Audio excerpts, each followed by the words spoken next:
ఇంకా అనేక రకాల హామీలను ఇచ్చే ప్రయత్నం చేస్తున్నారు. ఈ 3 మాసాల్లో ప్రజల్ని తన వైపు తిప్పుకోవాలనేటువంటి ఒక ఆరాటంతో చంద్రబాబు నాయుడు గారు చాలా జిమ్మికులు చేసేటటువంటి ప్రయత్నం చేస్తున్నట్టుగా మనకు చాలా స్పష్టంగా అర్థమవుతా ఉన్నది. గత ఎన్నికలకు ముందు కూడా చంద్రబాబు నాయుడు గారు అనేకమైనటువంటి వాగ్దానాలు చేశారు.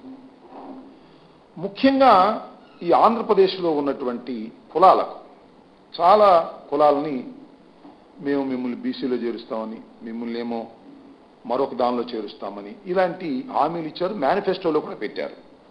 దానిలో ముఖ్యంగా తెలక కమ్యూనిటీ, గాండ్ల కమ్యూనిటీని బీసీ బి నుండి ఎస్సీలుగా పరిగణించే విధంగా మేము అధికారంలోకి వస్తే చేస్తామన్నారు. అలాగే సగర ఉప్పరి కులానికి సంబంధించి బీసీ డి గ్రూప్ నుంచి సగరను బీసీ ఏగా మారుస్తామని చెప్పేసి హామీ ఇచ్చారు. అదేవిధంగా కురుమ అనే కమ్యూనిటీని బీసీ బి నుంచి ఏకంగా ఎస్టీల్లోకి మేము చేర్చేస్తాము అని చెప్పారు. వాల్మీకి బోయలకి ఒక రకమైన హామీ ఇచ్చారు, పద్మశాలికి ఒక రకమైన హామీ ఇచ్చారు. కులాల వారీగా హామీలు ఇచ్చుకొచ్చారు. మీ స్టేటస్ని సంక్షేమ పథకాల వైపు నడిపించడం కోసం బీసీ ఒక వర్గం నుంచి ఒక వర్గంలోకి తీసుకువెళ్తాము, మీకు అనేకమైన ఉపయోగాలు కలిగిస్తారని అట్రాక్ట్ చేసి వారి ఓట్లు కాజేసే ప్రయత్నం చేశారు. అదే క్రమంలోనే కాపుల్ని బీసీలో చేరుస్తాము, ఒక నిర్ణీతమైనటువంటి వ్యవధి నిర్ణయించి వారిని కాపుల్ని బీసీలో చేర్చే కార్యక్రమం చేస్తాము, దానికి ఒక కమిషన్ వేస్తాము, ఆ కమిషన్ రిపోర్ట్ తీసుకొచ్చి కాపుల్ని బీసీలో చేర్చేటటువంటి ప్రక్రియని మేము పూర్తి చేస్తామని చంద్రబాబు నాయుడు గారు హామీ ఇచ్చారు. ఇది గత ఎన్నికలకు ముందు. ఎన్నికలు అయిపోయాయి. కాపుల్ని బీసీలో చేర్చారో లేదో మరి చంద్రబాబు నాయుడు గారు తెలియాలి, చూస్తున్నటువంటి ప్రజానీకానికి తెలియాలి. చంద్రబాబు నాయుడు గారు కాపుల్ని బీసీలో చేర్చేశానని చెప్పాడు. అది బీసీఎఫ్ అనే దాన్ని ఒకటి క్రియేట్ చేశాం. కడవ బీసీలకు ఏ విధమైన ఇబ్బంది లేకోకుండా మేము కాపుల్ని బీసీలో చేర్చేశాం అన్నారు. మంజునాథ కమిషన్ వేశారు. మంజునాథ కమిషన్ రిపోర్ట్ రాకముందే వారి సభ్యులకు రిపోర్ట్ తీసుకొని అయిపోయిందని తూతు మంత్రం చేసి అసెంబ్లీలో పెట్టేసి కేంద్రానికి పంపించేశాం అని స్వీట్లు పంచుకున్నారు. బ్రహ్మాండంగా కాపులందరూ ఆనందపడండి అని చెప్పారు. అదొక మోసం, అదొక కథ. ఆ కథ అలా నడుస్తూ ఉండగానే మళ్ళీ ఎన్నికలు వచ్చాయి. అయ్యా చంద్రబాబు నాయుడు గారు, కాపుల్ని మీరు బీసీలో చేర్చామన్నారు, మాకేం ప్రతిఫలాలు రాలేదే అని అడుగుతున్నారు కాపులు. కేంద్ర ప్రభుత్వం దగ్గరికి వెళ్ళి అయ్యా మా చంద్రబాబు నాయుడు గారు పంపారంట, ఏమైందండి అంటే అసలు మీ చంద్రబాబు నాయుడు గారు పంపిందే లేదయ్యా, ఇక్కడ ఫైలే లేదు అని కేంద్రం చెప్తా ఉన్నది. ఈ డ్రామా ఇలా నడుస్తూ ఉంటే ఇప్పుడు మళ్ళా ఎన్నికలు వచ్చేటప్పటికి ఎన్నికల క్రీడలో మళ్ళా కాపుల్ని ఒక పావులాగా ఉపయోగించుకొని మరొక మోసానికి చంద్రబాబు నాయుడు గారు తెరదీసే ప్రయత్నం చేస్తున్నారు. అదేమిటంటే ఈ మధ్యన కేంద్ర ప్రభుత్వం ఒక నిర్ణయం చేసింది. అది శాసనసభ పార్లమెంట్లో కూడా పెట్టి ఆమోదింపచేసి ఒక నిర్ణయం చేసింది. ఒక పెద్ద నిర్ణయం అది. ఆ నిర్ణయం ఎలా ఉంటుంది, ఎలా జరుగుతుంది, దాని అమలవుతుందా లేదా, దానికి ఏం జరుగుతుందనే అంశాలను పక్కన పెడితే ఒక పెద్ద నిర్ణయాన్ని కేంద్ర ప్రభుత్వం తీసుకున్నది. అదేమిటంటే దేశవ్యాప్తంగా ఉన్నటువంటి అగ్ర కులాల్లో పేదలకు, అగ్ర కులాల్లో వీకర్ సెక్షన్కి, ఎకనామికల్గా వీకర్గా ఉన్నటువంటి వారికి 10% రిజర్వేషన్ ఇవ్వాలి అనేది వారు ఒక తీర్మానం చేసి ఉభయ సభల్లో పెట్టి రాజ్యాంగ సవరణ చేసి దాన్ని విడుదల చేశారు. అంటే ఈ భారతదేశంలో ఉన్నటువంటి అగ్ర కులాల్లో, అంటే ఎస్సీ ఎస్టీ బీసీ ఇలా రిజర్వేషన్ లేనటువంటి కులాలు ఏవైతే ఉన్నాయో అగ్ర కులాలు భారతదేశంలో, వారిలో ఎకనామికల్గా వీకెన్గా ఉన్న వాళ్ళకి, ఆర్థికంగా సరైన స్థితిలో లేని వారికి ఈ 10% రిజర్వేషన్ మనం కల్పించాలనే ఒక నిర్ణయాన్ని కేంద్ర ప్రభుత్వం చేసింది. ఈ కథ ముగిసిన అధ్యాయంగా చంద్రబాబు నాయుడు గారు జనం భావిస్తే మన రెండో కథకి చంద్రబాబు నాయుడు గారు కేంద్ర ప్రభుత్వం ఇచ్చినటువంటి 10% రిజర్వేషన్లో 5% కాపులకి అని అనౌన్స్ చేశాడు. నాకు అర్థం కాలే అసలు చంద్రబాబు నాయుడు గారికి చదువుకున్నాడో చదువుకోలేదో, ఆయనకు అర్థమైందో అర్థం కాలేదో, మరి కాపుల్ని అర్థమై కూడా కాపుల్ని మోసం చేసి మరొకసారి మోసం చేసి బుట్టలో వేసుకొని మళ్ళా అధికారంలోకి రావాలనేటువంటి ఉద్దేశంతోనూ. ఏమండి చంద్రబాబు నాయుడు గారు, ఈ రాష్ట్రానికి ముఖ్యమంత్రి, మీరు చాలా సీనియర్ నాయకులు, ఎకనామిక్స్లో ఎంఏ చదివారు, ఇంగ్లీషు అనర్గళంగా మాట్లాడతారు. తమరు మరి ఈ నిర్ణయాన్ని కాపులకి 5% రిజర్వేషన్ ఇస్తామంటే నిజం ఇస్తే మాకు సంతోషమే. అది అంటున్నాడు నిన్న కదా ఇవ్వాలి. మేము ఇస్తామంటే ఏమిటి, వైఎస్ఆర్ కాంగ్రెస్ పార్టీ ఒప్పుకోవడం లేదు, మేము బీజేపీ ఒప్పుకోవట్లేదు, ఆ పార్టీ ఒప్పుకోవట్లేదు, మేము ఇచ్చేస్తున్నాం. ఏంది నాకు అర్థం, ఇస్తానికి నీ చేతిలో ఏముంది? కేంద్ర ప్రభుత్వం ఇచ్చింది ఏంటి, నువ్వు చెప్పేది ఏంటయ్యా, కాస్త అర్థమయ్యేది చెప్పబోయా మాకంటే ఆయనకు అర్థమైందో కన్ఫ్యూజ్ చేయాలని ప్రయత్నం చేస్తున్నాడు.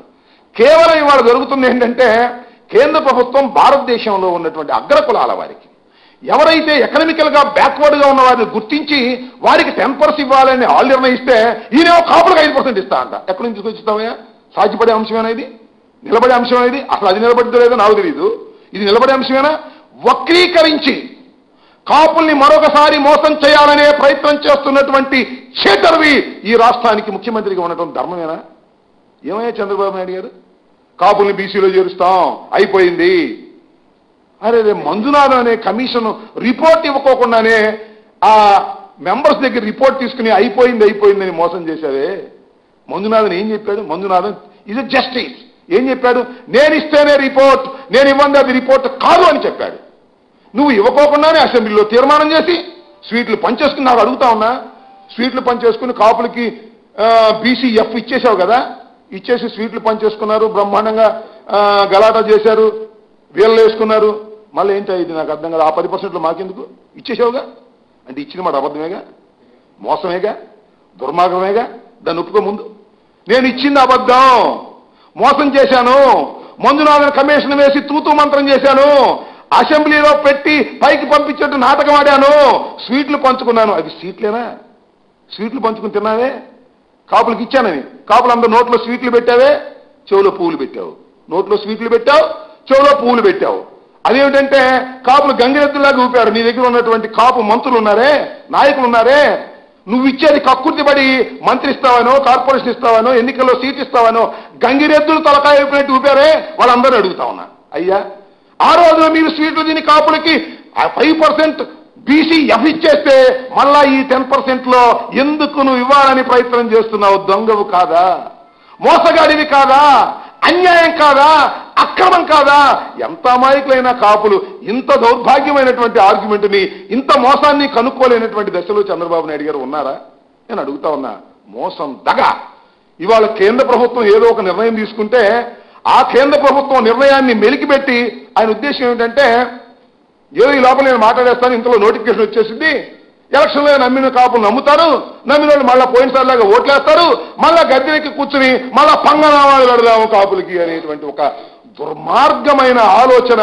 ఏదో ఒక విధంగా ఈ రాష్ట్రానికి ముఖ్యమంత్రి కావాలి మరొకసారి అనేటువంటి తాపత్రయం తప్ప ఎక్కడైనా చిత్తశుద్ధి ఉన్నదా చంద్రబాబు నాయుడు గారిని అడుగుతా ఉన్నా. ఇంత దుర్మార్గమైన ఇన్ని అబద్ధాలా? నాకు అర్థం కాల.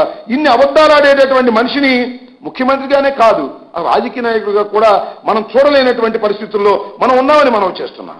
మంజునాథన్ కమిషన్ వేసి గందరగోళం చేశావు, దాన్ని భ్రష్టు పట్టించావు, మళ్ళా కాపులను అసలు బీసీలో చేర్చగలుగుతారో లేదో అనేటువంటి దుస్థితికి తీసుకొచ్చినటువంటి దుర్మార్గమైనటువంటి నిర్ణయాలు చేసినటువంటి ముఖ్యమంత్రివి నువ్వు చాలా అన్యాయంగా వ్యవహరిస్తున్నావు. ఇది తప్పు చంద్రబాబు నాయుడు గారు. బుకాయించమాక నీ చేతిలో పత్రికలు, టీవీలు ఉన్నాయి కదా అని, ఫ్రంట్ పేజీల్లో వేస్తున్నారు కదా అని అబద్ధాలను పసిపూసి మారేడుకాయ చేసేటటువంటి ప్రయత్నం చేస్తే ప్రజలు, ముఖ్యంగా కాపులు చూస్తూ సహిస్తూ ఊరుకోరని మనం చేస్తున్నా. కాపులకి రాజకీయ ప్రాధాన్యత ఇస్తా అన్నావు, ఇచ్చావా? ఇచ్చావు. ఉప ముఖ్యమంత్రి ఇచ్చావు, కానిస్టేబుల్ని కూడా ట్రాన్స్ఫర్ చేయలేనటువంటి పరిస్థితికి పాపం ఆ ఉప ముఖ్యమంత్రిని తీసుకెళ్లి హోమ్ మినిస్టర్గా పెట్టి పాపం కానిస్టేబుల్ ట్రాన్స్ఫర్ చేయాలంటే మళ్ళీ లోకేష్ బాబుని అడగాల. ఇదే నువ్వు కాపులకు ఇచ్చినటువంటి గౌరవ రాజకీయంగా చంద్రబాబు నాయుడు గారు చెప్పమని అడుగుతా ఉన్నా. నీ మోచేతు నీళ్లు తాగే వాళ్ళకి మాత్రమే పదవులు ఇచ్చావు. నువ్వు ఏం చెబితే అది డూడు బసవన్నలాగా గంగిరెద్దు తలకాయ ఊపినట్టు ఊపితే మాత్రమే నువ్వు వారికి పైకి ఇచ్చావు. చాలా ధీటైన కాపులు నీ పార్టీలో ఉంటే వారికి మాత్రం పదవులు ఇవ్వనటువంటి పరిస్థితుల్లో నువ్వు ఉన్నావు. అసలు నువ్వు అన్ని కులాల్ని మోసం చేశావా చంద్రబాబు నాయుడు గారిని? ఒక కాపుల్నే కాదు, పాపం కాపుల్ని అంటే ఒకటే కావచ్చు కానీ స్పష్టంగా కాపుల్నే కాదు అన్ని కులాల్ని మోసం చేశావు. ఎస్సీని ఏం చేశావు నువ్వు? ఎస్సీలో 2 వర్గాలు పెట్టావు, తగాదా పెట్టావు. ఒక వర్గాన్ని నీ వైపు పెంచుకోవడానికి ప్రయత్నం చేశావు. ఎస్సీ కులాల్లో చిచ్చు పెట్టి నాట్యం చేశావు నువ్వు. రాజకీయంగా లబ్ధి పొందాలని ప్రయత్నం చేశావు. బీసీలకు 110 వాగ్దానాలు ఇచ్చావు. బీసీలకి 110 వాగ్దానాలు ఏమైనా నెరవేర్చావా? వాళ్ళని మోసం చేశావు. ఇవాళ చూస్తే కాపుల్ని మరొకసారి మోసం, ఒకసారి మోసం, మరొకసారి మోసం. నువ్వు బ్రతికున్నంతకాలం, మేము ఉన్నంతకాలం మోసం చేసుకుంటూనే నువ్వు పోతూ ఉంటే మేము నీకు ఓట్లు వేస్తూనే ఉండాలనేటువంటి పద్ధతుల్లో చంద్రబాబు నాయుడు గారు ప్రవర్తించడం చాలా అప్రజాస్వామికమైన విధానం. ప్రజాస్వామ్యంలో ఇలాంటి నీచమైన మోసం చేసే వ్యక్తుల్ని ప్రజలు గుర్తించాలని, ప్రజలు వారిని ఓడించాలని ఈ సందర్భంగా నేను కోరుతూ ఉన్నాను. అంతేకాదు మరొక మాట కూడా చెప్తాను. ఇవాళ చంద్రబాబు నాయుడు గారు చెప్తున్నారు కదా, ఆ 10%లో 5 మీరు ఎందుకు అడ్డం వస్తున్నారు అని నేను అడుగుతా ఉన్నా. అన్ని రాజకీయ పక్షాలని నేను కోరుతూ ఉన్నా, రిక్వెస్ట్ చేస్తూ ఉన్నా, అవసరమైతే డిమాండ్ చేస్తూ ఉన్నా, మీరు చంద్రబాబు నాయుడు గారి ఈ వైఖరి పట్ల, కాపుల వైఖరి పట్ల స్పష్టంగా మీ అభిప్రాయాలు రాజకీయ నాయకులు చెప్పాలి. ముఖ్యంగా కాంగ్రెస్ పార్టీ దీని మీద స్పష్టత ఇవ్వాలి. అదేవిధంగా జనసేన పవన్ కళ్యాణ్ గారు కూడా దీని మీద స్పష్టత ఇవ్వాలి. మీ అభిప్రాయాన్ని చెప్పవలసినటువంటి అనివార్యమైనటువంటి పరిస్థితి. చంద్రబాబు రాష్ట్రాన్ని మోసం చేశాడు, కులాలను మోసం చేశాడు, కాపుల్ని మోసం చేయడానికి, రెండవసారి మోసం చేయడానికి తెర తీశాడు. కాబట్టి దీనికి స్పష్టంగా మీ అభిప్రాయాలను చెప్పవలసినటువంటి బాధ్యత రాజకీయ పార్టీలకి ఆంధ్రప్రదేశ్లో ఉన్నదని ఈ సందర్భంగా కోరుతూ, చంద్రబాబు నాయుడు గారి మోసాలను దయచేసి ఎవరు నమ్మవద్దని, ఇవన్నీ కూడా ఊటకపు మాటలు మాట్లాడి బుకాయించే కార్యక్రమం చేస్తున్నాడని ఈ సందర్భంగా మీ ద్వారా ప్రజానీకానికి, కాపులకి, మేధావులకి, రాజ్యాంగం తెలిసినటువంటి నిపుణులకి కూడా మీ ద్వారా విజ్ఞప్తి చేస్తూ ఉన్నాను.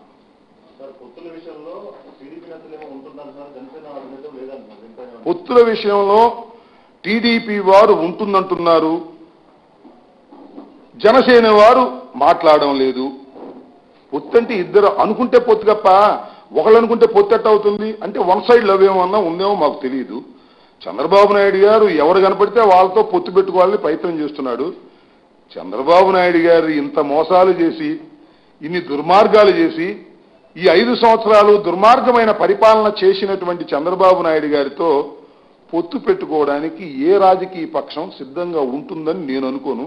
ఎవరైనా అమాయక రాజకీయ పక్షాలు ఏమైనా ఉంటే ఆయన చెంతకు చేరి, అయ్యో స్వామి చెబుతారే, మంట దగ్గరకి బాగా మండుతుంటే వెలుగనుకుని వెళ్ళి, పాపం అవి దోమలు అలాంటి పక్షులు కొన్ని దానిలో పడి చనిపోతాయి. అలాగే చంద్రబాబు నాయుడు గారికి అది వెలుగనుకుని ఎవరైనా వెళ్ళి, ఏ రాజకీయ పక్షమైనా వెళ్ళి ఆయనతో పొత్తు పెట్టుకుని మునిగిపోవడానికి సిద్ధంగా ఉన్న వాళ్ళు వెళ్తారు. నాకు తెలిసి ఎవరు కూడా రాజకీయాలు తెలిసినటువంటి వ్యక్తులు చంద్రబాబు లాంటి విలన్ క్యారెక్టర్ కలిగినటువంటి, మనస్తత్వం కలిగినటువంటి వ్యక్తితో పొత్తు పెట్టుకుంటారని నేను అనుకోవడం లేదు.